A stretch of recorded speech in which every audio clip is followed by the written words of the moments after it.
Hi, we're at Cyherbia Botanical Park in Avgorou, Cyprus, and we're here to have a walk around the herb gardens with Miranda and check out each individual area. Hi Miranda. Hi Andy. How's tricks? Welcome. Well, it's a glorious day once again here in Cyprus. The sun is always shining and it's a great day for a visit to the Botanical Park. We're here in the bath garden. In this area of the park we have planted herbs that are useful in the bath. We use essential oils when we use herbs in the bath, so we can use lavender for a relaxing bath. Late at night when we really want to unwind and relax, we can use essential oil of rosemary for a therapeutic bath when we have aches and pains, or if we have coughs and colds and so on. And all these bushes here, this is bay laurel. We make a nice essential oil from the leaves, bay oil. Bay oil is excellent for rheumatic pains and aches, but I also like to smell the oil. It gives me inspiration. It's very good for artists. It gives artistic inspiration. Excellent. What's next? Next we are entering the medicinal garden. Here we grow herbs that are used in various herbal medicines, such as teas. A tea is a herbal medicine. Tinctures, and again essential oils. We have Artemisia annua here, which has had a lot of press the last couple of years for its anti-cancer properties. We've got rose geranium, which is a great herb for our emotional well-being, but also it lowers blood sugar levels. What are these great big blue things? Those are artichokes. It's a special type of artichoke that makes small flowers but very large leaves, and it's the leaves that we use. Artichoke is very good for the liver. It detoxifies and strengthens the liver. And we are in the harvesting season, so we're harvesting most of the herbs at this time. This is mountain tea, ironwort. This is a plant that only grows in the Mediterranean regions, and it's a fantastic herb for general health, for strength, especially if you're just out of the hospital, if you're recovering from illness. This gets you back in the saddle, so to speak. It really strengthens the immune system. And lately, studies in Germany have found that it's also very helpful in the treatment of Alzheimer's disease. So very hopeful news, that. Now the path takes us from one garden to the next. And now in midsummer, everything is in flower, everything is shouting out, cut me, I'm ready.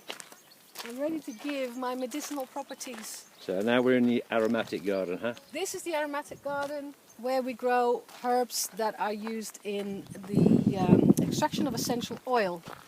One of the main oils that we extract is essential oil of lavender. It's full-blown lavender season now, and it's an oil that has so many uses. You could write an entire book about it. Very good as a mild antidepressant, as a relaxant, for headaches, other aches and pains, as an antiseptic, very good for the skin, on all kinds of skin issues. It's a very good all-round essential oil to have in the home.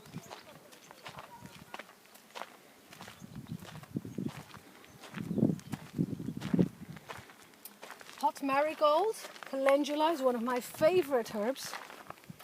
We use the flower heads to make an infused oil, which is one of the best remedies for any kind of skin outbreak, any kind of skin issue. Calendula is the skin's best friend.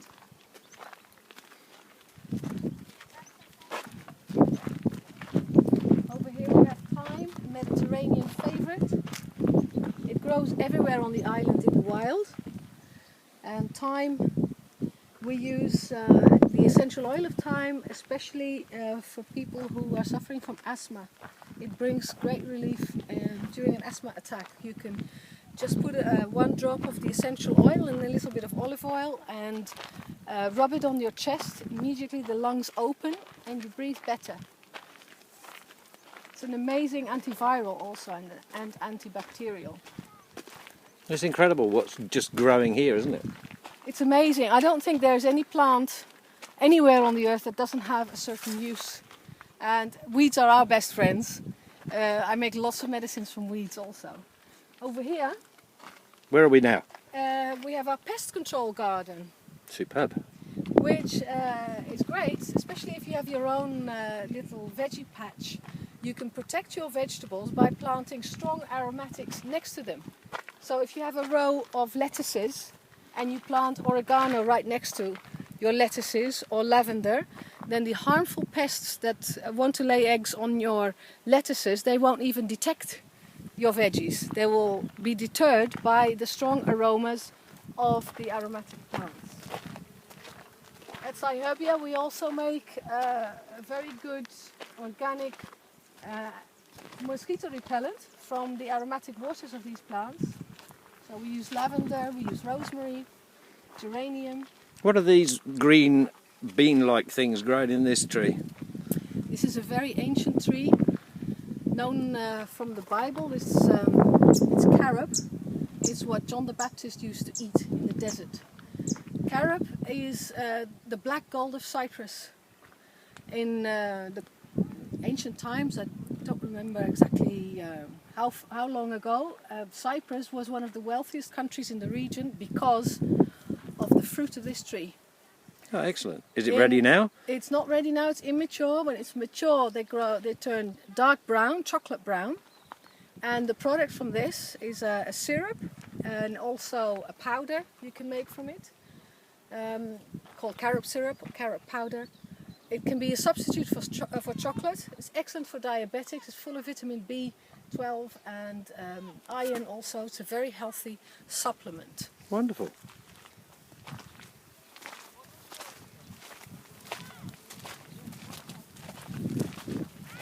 More calendula here.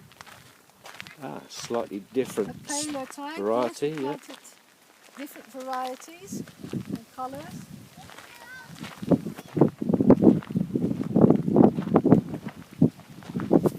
Where are we now? We are now entering the ladies' garden.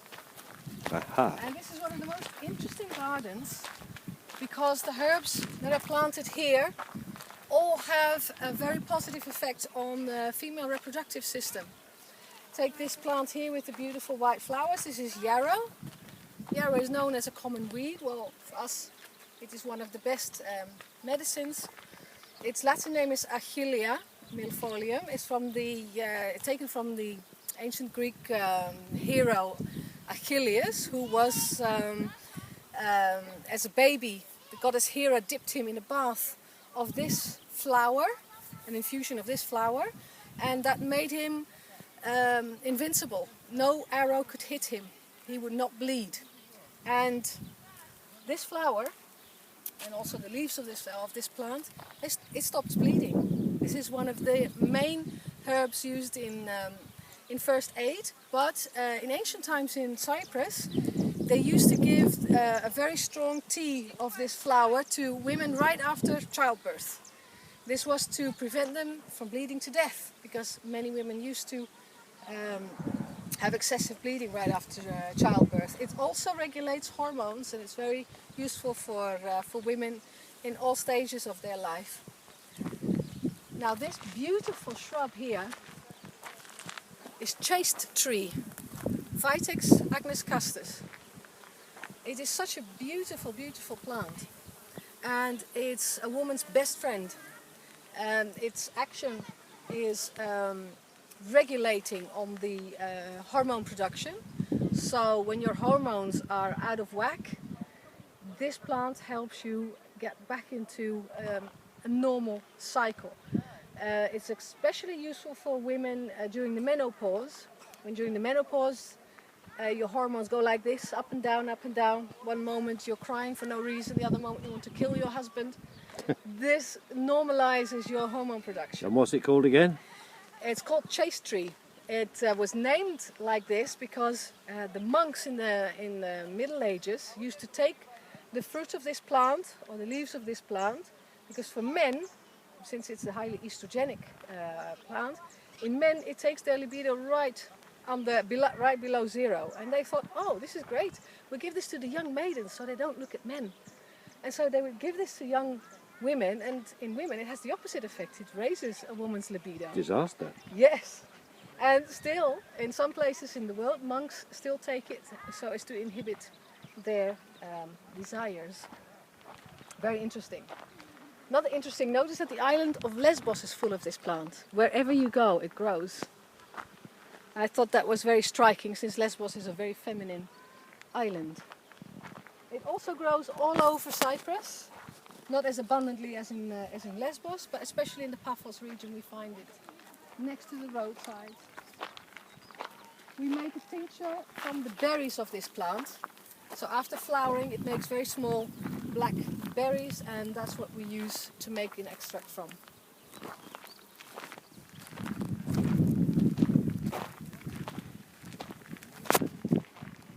It's lovely to just wander around the gardens and look at all the colors and take in the aromas in the company of the hundreds and hundreds of bees that are feasting on the lavenders now. It's a very happy time of year for us. Summertime, harvest time, the time of abundance, the time of blessing.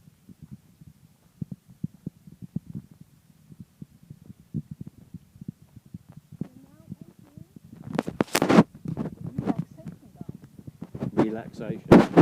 What's this strange greyish green plant here? Again, it's a very old plant. It's wormwood. Wormwood is a plant in the Artemisia family, and it's what they used to make, or what they still make, absinthe from. The liqueur absinthe. It's made from this and from fennel and dill, I think, or another ingredient. It's quite aromatic. It's very aromatic. You can only take it in small quantities. In small quantities, it's very relaxing. It's also very good for diabetics, but in large quantities, it may cause hallucinations. So you've got to be very careful. Yeah. Then again, in the Belle Epoque, during the Belle Epoque, when artists like Gauguin and Van Gogh made the most fantastic paintings, they were all on this liqueur at night. So maybe it enhanced their artistic inspiration. Enhanced their I can vision. well believe it. Another few very aromatic and very relaxing plants are lemon verbena and lemon balm. They are some of our favorite herbs here for making tea. They take the edge of stress and anxiety, and they just make you feel good. They really are feel-good herbs, lemon balm and lemon verbena. There's more lemon balm there, the little Lemon balm at the back. round bushes. Lemon balm is a member of the mint family. It even looks a little bit like mint, but it's very, very lemony and just really, really delicious and gorgeous. Its Latin name is Melissa, Melissa officinalis. It's called Melissa because the bees love it. When it comes into flower, it makes tiny white flowers, and the bees go absolutely crazy for it. Melissa. Lemon verbena is a plant that not only relaxes you and takes the edge of your stress levels, but also it triggers the release of serotonin in the brain. Serotonin is a neurotransmitter that makes you feel happy. So this is the happy herb. Has this one got a Cypriot name? A local name? Louisa. Louisa. Louisa is from the ancient name for the plant, Aloisa triphylia. And now the Latin name is Lipia citriodora.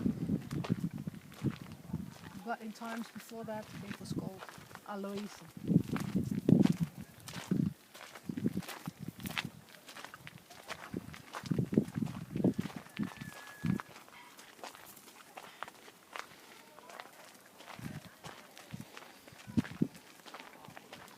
This area here has recently been harvested and is going to seed now. We want this type of tansy. This is also a type of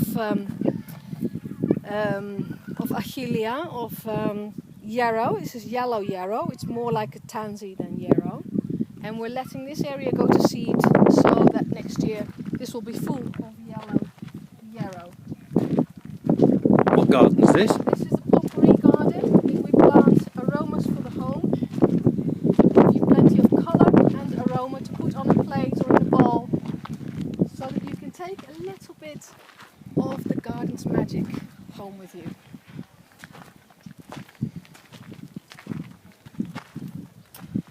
Fennel grows everywhere. It self-seeds. It doesn't care where we plant it. It will just up and away to where it wants to be. And it's a very majestic plant. It grows really, really tall. And it is a favourite for swallowtail butterflies to lay eggs on. And we have numerous butterflies here at the herb garden at this time.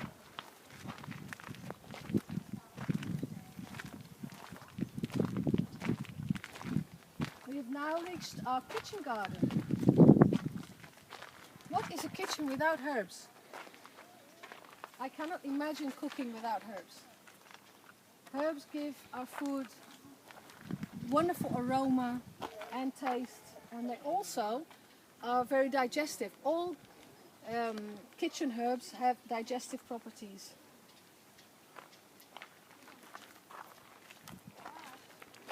And you can combine endlessly with different flavors, different textures, different aromas. It's so nice to experiment with herbs in the kitchen.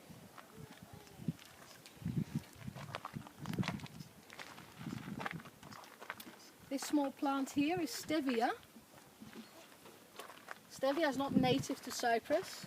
It comes from South America. It's a plant that's 40 times sweeter than sugar, but has no calories. Wonderful stuff. Good news. So we can sweeten any drink with just 1 or 2 leaves of stevia, without putting the pounds.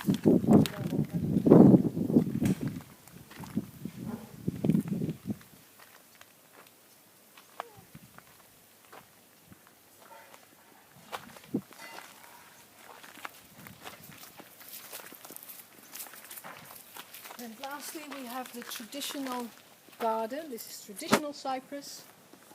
Cyprus is a place where herbs grow abundantly in the wild. From the coastline of the island to the tops of the mountains, you find herbs everywhere. There are more than 650 species of wild herbs on the island of Cyprus, some of them endemic. And wherever you set foot on this island, you find medicinal herbs. Well, wonderful. That is really great. Here's a nice species which is endemic to the island. This is a type of sage called Salvia fruticosa. It's much more pungent than Salvia officinalis, an ordinary sage. And traditionally this is called the herb of long life.